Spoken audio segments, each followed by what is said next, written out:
Greetings, tribe. So I'm back from my 10-day Vipassana retreat. It was actually a 12-day journey, and even though I'm still processing and integrating and getting integrated back into my regular life, I wanted to share some of my initial downloads. So I guess we could call this part one of sharing my Vipassana experience with you. The first thing I'd like to share was that the two major things that I was the most afraid of going into this experience, one, handing off, turning in my phone, and two, being alone, just that fear of being alone in isolation, ended up being the two things that I was the most, and I feel the most grateful and blessed for.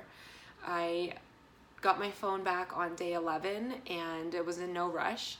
I was actually in no rush to even turn it on. I kept it off until Monday after I did my Monday morning meditation, and right now I'm just trying to maintain that equanimity of always needing to be on my phone and realizing how much we need those breaks, and that my body was actually craving that time and space away from technology. The second thing that I was fearing, like I mentioned, was that isolation and being or feeling so alone. Well, at Vipassana, there's these, in the Ontario Center, there's these individual meditation cells that you get assigned to partway through the program. And it's literally like being in solitary confinement, a little room, 3.5 by 4.5 feet. And that was honestly my favorite part, was just being completely alone with myself, with my thoughts, and physically alone in that space to dive a little deeper into my mind.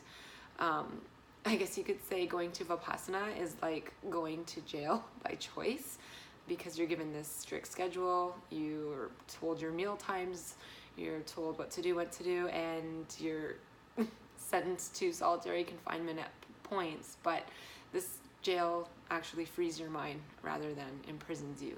And so I do recommend it to everyone. The other three major downloads that I got that I will go deeper into later on in subsequent videos.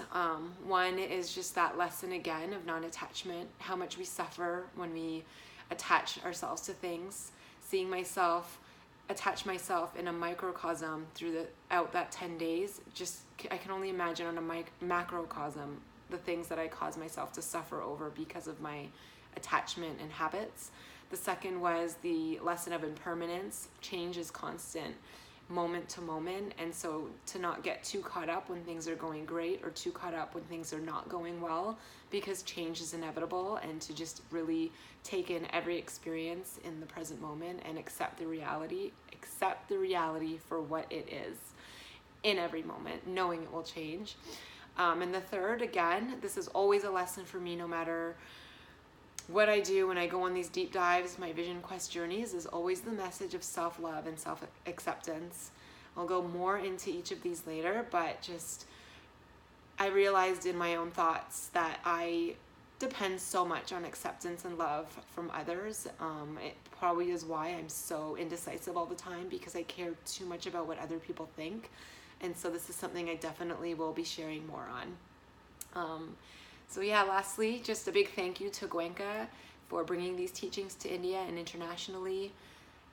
Thank you so much to all the students that came before me to the Ontario Vipassana Center, whose donations made my experience possible. And thank you to Mandy Wintak, my life coach, my teacher from my life coaching program at the Center of Applied Neuroscience, who brought Vipassana into my awareness 4 years ago. And funny synchronicity, 4 years later, I finally make my way there, and the teacher's assistant from that program, Vanessa, sat Vipassana with me. It was her second time. So thank you, Mandy, for bringing it into my awareness. And thank you, Vanessa, for sitting with me, and such an incredible experience that we got to share. Thank you all for watching, and look out for more videos on my Vipassana experience, as well as more conscious living videos to come. Have a great day.